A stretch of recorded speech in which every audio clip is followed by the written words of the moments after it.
На денешната 40-та седница Советот на јавни обвинители донесе одлука за пополнување на составот на основното јавно обвинителство за гонење на организиран криминал и корупција. За оваа позиција довербата ја добија Енгелуше Кадриу Леши, Александар Марковски, Ана Гоговска-Јакимовска и Ана Стојковиќ-Димитриовска. Клучен момент на седницата беше дебатата околу прашањето дали треба да се ротираат кадрите и да се даде шанса на обвинители кои досега не биле дел од ова обвинителство. Новиот државен јавен обвинител Ненад Савески истакна дека е важно да се избегне акумулација на моќ и да се овозможи професионален напредок за обвинителите од други подрачја. Мојот главен критериум е тоа дека на секој од јавните обвинители надвор од подрачјето на Скопје треба да им се даде можност да се пронајдат во едно обвинителство. Ме разочарува тоа што за 5 места има само 8 кандидати, вели Савески. На огласот првично се пријавиле 8 кандидати, но Трајче Пеливанов и Артан Ајро ја повлекоа својата кандидатура пред почетокот на гласањето, поради што бројот на кандидати се намали на 6. Советот по внимателна дискусија и разгледување на квалификациите донесе одлука да ги назначи 4 нови обвинители, со што се заокружи пополнувањето на составот на ово обвинителство. Со овие назначувања УЈО се стреми да ја засили својата улога во гонењето на организираниот криминал и корупцијата, како и да овозможи рамномерна застапеност на професионалци од различни региони и области на право, велат од обвинителството. Министерот за одбрана Владо Мисајловски информираше дека денеска во Министерството за одбрана се одбележал денот на Генерал-штабот на армијата, 28 март, и денот кога пред 6 години Македонија стана дел од најмоќниот политичко воен сојуз НАТО. Овие датуми ја истакнуваат посветеноста и визијата на сите кои разбиваат и модернизираат македонската армија. Со нова опрема и инвестирање во човечкиот капитал и инфраструктурата, македонската армија станува уште посилна и подготвена да ја гарантира безбедноста на татковината, истакна Мисајловски во објава на социјалните мрежи. Тој посочи дека биле горди што како држава даваме голем придонес во алијансата и што македонските војници се признати за нивниот професионализам и посветеност. Честит ден на Генерал-штабот на армијата, честиташе министерот на армиските припадници. На денешниот настан под мотото Младинска визија, Западен Балкан, стабилност и вештачка интелигенција во образованието, организиран од Унијата на млади сили на ВМРО-ДПМН, студентската организација на Европската народна партија и фондацијата Конрад Аденауер. Скопје се стекна с улога на домаќин на еден од најголемите студентски и младински форуми во Европа. Александар Николовски, член на извршниот комитет на ВМРО-ДПМН и вице-премиер, изрази задоволство што УМС на ВМРО-ДПМН е домаќин на еден ваков настан од големи размери. Вице-премиерот потенцираше дека настанот ќе овозможи усвојување на нови политики во делот на младинското и студентското организирање. Драго ми е што Унијата на млади сили на ВМРО-ДПМН е домаќин на најголемиот настан кој што во текот на годината го организираат европските демократски студенти, студентската организација на Европската народна партија, најголемата партија во Европа, со тоа и најголемата студентска организација во Европа. Ова е организација од која што излегле голем број европски политичари. Се сеќавам од времето кога бев председател на УМС. Многумина од нив сега се на врвот на европската политика. Убедени сме дека овие 3 дена во Скопје ќе бидат интензивни, плодни за усвојување нови политики кои ќе ги применува партијата во делот на младинското и студентското организирање, истакна Николовски. Тој се заблагодари на фондацијата Конрад Аденауер за континуираната поддршка, нагласувајќи дека да се биде домаќин на најголемиот настан на студентската организација представува значено признание за ВМРО-ДПМН и за државата. Настанот ќе трае 3 дена, ќе биде платформа за дискусии, работилници и идеи за идните политики на партијата во регионот на Западен Балкан, со акцент на стабилност, мир и иновации во образованието и технологијата. Скопје и Охрид се подготвуваат за летната туристичка експанзија со воведување на нови авиолинии кои прошируваат мрежата на дестинации и го подобруваат пристапот до атрактивни европски градови. Од оваа недела на 29 март авиокомпанијата Wizz Air ќе го отвори летот од Милано до Охрид, додека ден подоцна на 30 март започнуваат новите летови од Скопје до Неапол. Покрај тоа редовната линија до Будимпешта се враќа во редовниот распоред. Со овие промени од Скопје ќе бидат достапни 6 нови дестинации: Неапол, Будимпешта, Палермо, Алгеро, Трабзон и Самсун. Од Охрид патниците ќе можат да летаат кон 4 нови линии: Милано, Виена, Вроцлав и Катовице.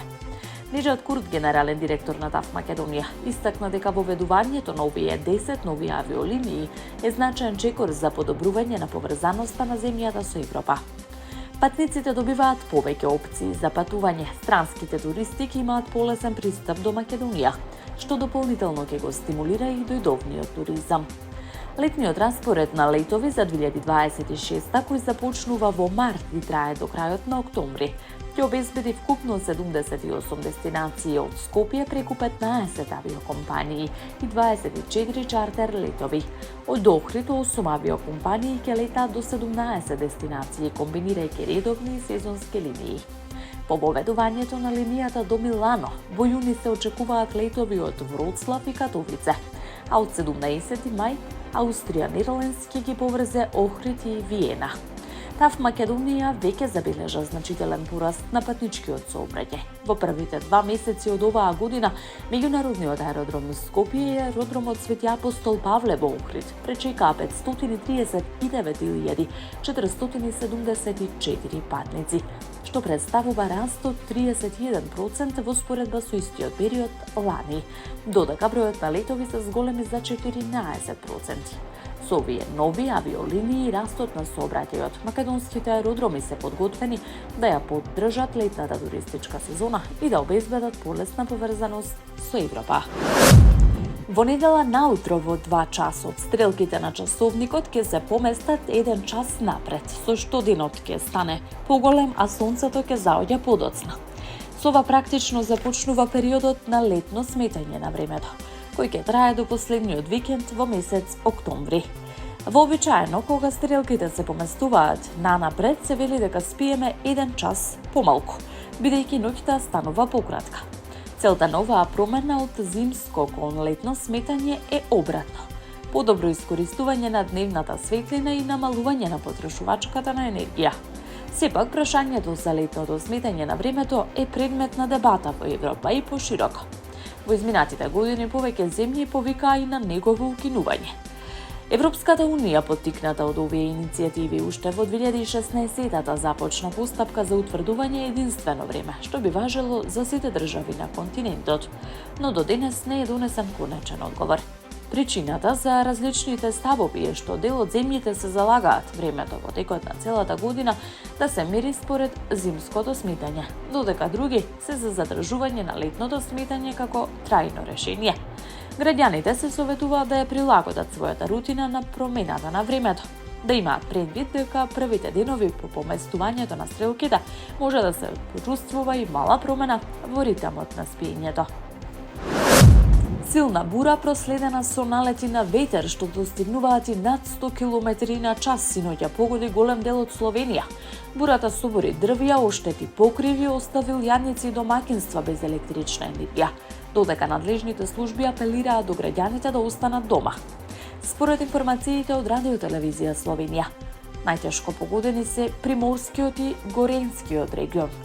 Поради екстремно неповолните временски услови во неколку општини е донесена одлука за затворање на училиштата и градинките за денеска. Силната бура, која првично беше најавена за ноќните часови, предизвика делумни оштетувања на покривите на средните училишта низ целата земја. Неколку илјади корисници останаа без струја, вклучувајќи ги областите Марибор и Љубљана, додека дефектите на далноводите доведоа до прекини во други делови на земјата. Надлежните служби продолжуваат да интервенираат на терен и ги предупредуваат граѓаните да се придржуваат до безбедносните мерки, да не ги напуштаат своите домови и да ја избегнат ризичната средина додека траат силните ветришта. Американскиот државен секретар Марко Рубио пристигна во Франција за да учествува на вториот ден од состанокот на министрите за надворешни работи на земјите од Г7. Фокусот на овие разговори е на војната на Блискиот Исток и нејзините економски последици на глобално ниво. Ова е прва странска посета на Марко Рубио откако Соединетите Американски држави и Израел ја започнаа својата воена операција против Иран. Се очекува Рубио да разговара со министрите за надворешни работи на Германија, Обединетото кралство, Канада, Франција, Италија и Јапонија, за тоа каква помош нивните земји се подготвени да им обезбедат на Соединетите Американски држави за отворање на Ормуската теснина.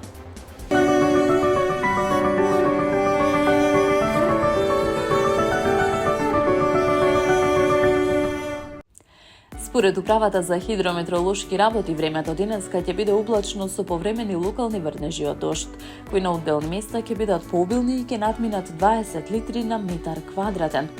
Можно е и појава на ретки грмежи. На повисоките места дождот повремено ќе преминува во снег, додека на планините ќе врне снег и ќе се формира нова снежна покривка. Ќе дува слаб до умерен ветер од променлив правец. Минималната температура ќе се движи од 2 до 8, а максималната од 7 до 15 степени.